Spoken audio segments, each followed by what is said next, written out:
guys, it's 21 Maxwell here and welcome to another edition of TNA Making an Impact. We're now 3 weeks away from Bound for Glory and hopefully we've got another good show for you here which continues to progress the storylines towards their focal point, which will of course be at the pay-per-view.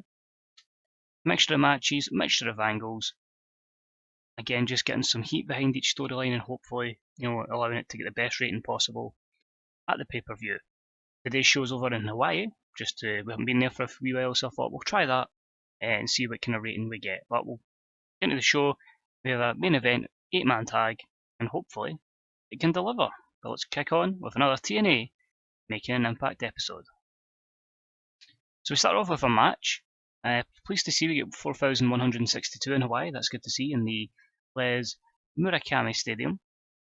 And we start off in a decent match with EC3 defeat Spud in 6:52 by pinfall with the Sweet Meat Sizzler. A good strong start to the show with the C plus 70. EC3 not suited to his gimmick, which we'll need to sort, but he got his show off to a strong start, got the crowd hotter. A 42 from Spud, a 76 from EC3. Overall, a good matchup to start the show. Spud improving performance skills, negatives here, Spud's momentum, and the announce team. This leads us into an angle. EC3 gets the victory over Spud, but decides this isn't enough. He decides to add insult to injury by beating Spud down after the match.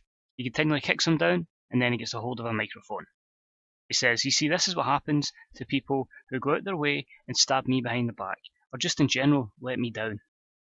Like Spud here. They need to learn what happens when you mess with EC3. And guess what, Rey Mysterio? Who's next? It's you, buddy. So tick tock, I'll be waiting. I know you've got a match tonight." Carly then comes out. She says, Ethan, stop. Enough is enough. You will not disrupt my show any longer. Security, get out here. Security appears and Carly shouts, "Get this man the hell out of my arena."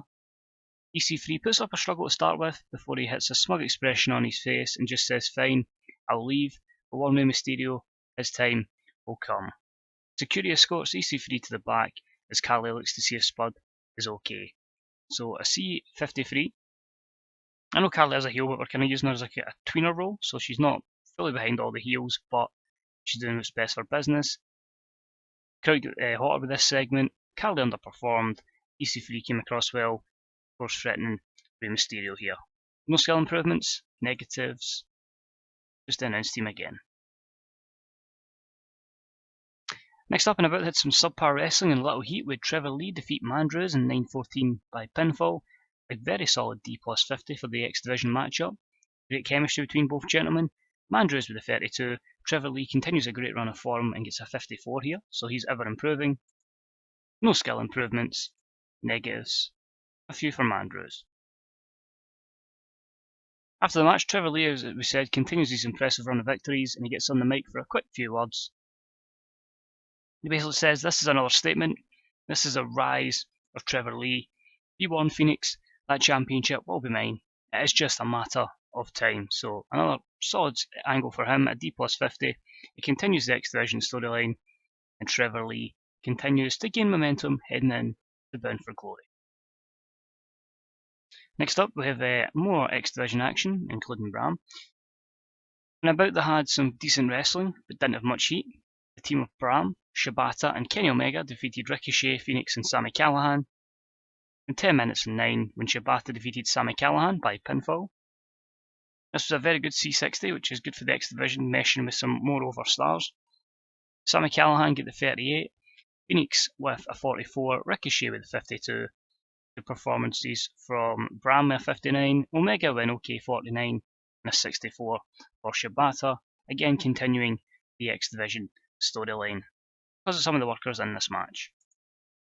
Ricochet improving performance skills is good, and overall it gets a bit of momentum behind Kenny Omega and Bram as we look to fully sort out plans for them for Bound for Glory. Next up we had a triple threat match between 3 of the tag teams in a triple threat match at the pay-per-view, and in a decent match where James Storm defeat Davey Richards and Nick Jackson in 10:02 when James Storm defeated Davey Richards by pinfall with a forward lung blower. James Storm was a weak link, struggling to keep up with everyone else's performance, but he needed the win here to get himself some positive momentum. C63 is good. Storm with 50, Richards with 65 and Jackson with 62. Continues the tag team division storyline. As I say, hopefully that gets to a stage where we can get a really good matchup Bound for Glory. A few negatives as to be expected, but hopefully all beneficial for James Storm. We then had a poor match that saw Jade defeat Madison Rayne in 7:45 by pinfall. This was a D plus 50. But Jade not suited to her gimmick. However, for the first time since I've got the game, I've got the note saying Jade has a strong connection with the young female demographic who really liked her winning. So that's awesome. If we can really get that young female demographic behind her, we'll definitely push her. That's good to see. Jade with a 44, Madison with a 48. No skill improvements and maybe a few negatives there. It was interesting there when again looking at that road agent report. I think it said at the start Jade wasn't suited to being a face, so the fact that she's actually got this to happen is really good, and we can really get behind her going forward. Jade picks up the victory over Madison Rayne. She continues to build momentum ahead of her TNA Knockouts Championship match against Sienna. As Jade celebrates, Sienna heads up to the top of the ramp and says, "Oh Jade, what another precious victory. It's just a shame that no other knockout in this division even ranks close to the talent of me, to the skill level of me. I'm stronger, I'm faster, and more dominant than any other knockout that you will find. And you will find that out at Bound for Glory. You do it for these people, I just do it for me. I hurt people, and I make a shitload of money. And at Bound for Glory, when I beat the hell out of you, I'm doing it, I'm walking in with a lot of cash, and keeping my Flash title belt. So get ready, sister, because your ass is about to get whooped." I actually got to the stage where I had to start watching Alison Kay promos just to get an idea how she really speaks. But no, I'm really looking forward to how this division goes. These are going to be two of the cornerstones of the division going forward, Jade and Sienna. So a D plus 52 and allows everyone to kind of used to the characters that they're going to be portraying. Now we've got Jay Lethal in a promo. He's with JB, as he has another TNA National Championship title defence. We're keeping it defended on television nearly every week. JB says, "Jay Lethal, tonight you face another opponent for your TNA National Championship. Are you feeling pressure that you may not be champion before Shibata gets his title match at Bound for Glory?" Lethal says, "Whilst it is a pressure situation, I'm nothing but motivated to get to Bound for Glory to give Shibata a piece of his own medicine. Sure, it's a difficult schedule defending this title week by week, challenger by challenger. I have to ensure that the big title defence against Shibata is mine." And speaking of challenger, tonight's Decay's Abyss. What's your thoughts on that? Asks JB. Lethal says, "That's right, a man who's done it all in TNA. A sick monster with a lot of experience. But if I want to prove I'm the man who should be carrying this championship around, then these are the kind of superstars I should be defeating on a weekly basis." So, very strong promo from Jay Lethal, a C plus 68. Continues the national championship storyline. Will he make it to the pay-per-view? Let's find out how his defence against Abyss goes. Ended up having good wrestling and a decent reaction from the audience, and we saw Lethal defeat Abyss in 12:39 with a lethal combination. Lethal makes defence number 7 of the TNA National Championship. B-minus 72, Lethal with 70, Abyss with 62, again putting Jay Lethal more over. No skill improvements to speak upon. A few negatives there, but overall, I'm really happy with that for a match rating.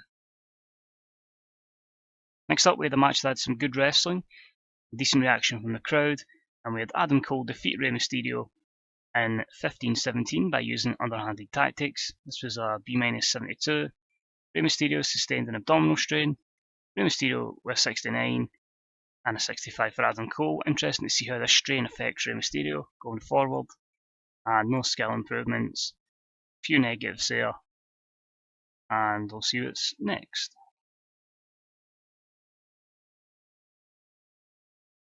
Okay, made a complete ass up of this, but basically, I've said that Adam Cole's cost him. We'll change this. So, basically, the idea of this segment is Adam Cole's defeated Rey Mysterio. I needed Adam Cole to gain a bit of overness, so that's why I've done that. So, after the match, Bobby Lashley will come out and attack Adam Cole. Obviously, it's completely different from text there. He hasn't cost Mysterio the match, but we'll just say Lashley's come out. He's attacked Adam Cole. and it leaves us questioning why Bobby Lashley has came out and attacked Adam Cole. What has made Bobby Lashley return tonight after that mysterious assault a few weeks ago? It's one of those ones the world will know next week. You will know the truth as Lashley beats down Adam Cole. He's going to tell the world why he has done this vicious assault as Lashley heads to the back. So a bit of a fuck up there by me, but basically the plan is Lashley returns, beats down Adam Cole, and decides, he'll tell the world why he's beaten down Adam Cole next week. It will all make sense, I promise. But B-72 there. And our main event match, and about had some decent, good wrestling and a decent reaction from the crowd. Team of Drew Galloway, Fergal Devitt, Bobby Roode and Eddie Edwards defeated MVP, Stu Barrett, Magnus and Matt Hardy.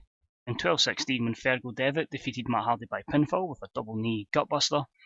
During the match we also had Jeff Hardy distract Matt Hardy. Matt Hardy was a weak link, struggling to keep up with everyone else's performance. So B-72 is pretty good, B-72. Devitt is off his game, but 63, Eddie Edwards, 77 Bobby Roode, 72 Fergal Devitt, 74 Drew Galloway, 52 Matt Hardy, 63 Magnus, 72 Stu Barrett, and a 63 for MVP. And we'll continue a few storylines with that, actually continuing 3, which is good to see. Stu Barrett improving performance skills, as does Bobby Roode. Magnus improving Rumble. And your negatives here will be a few declining physical abilities, a few low morale, but overall a good segment, and we end it horribly. Where basically we'll really describe how the finish went. So Fergal's in the ring with Matt Hardy. The rest of the superstars are either brawling on the outside or have taken each other out of the equation. The lights go out and a video plays, and it's the charismatic Enigma. Matt turns round and sees it's video, who says, and it's Jeff, and he says a few words. Basically, he says, Matt, for months now, you have been broken and you've tried to delete me.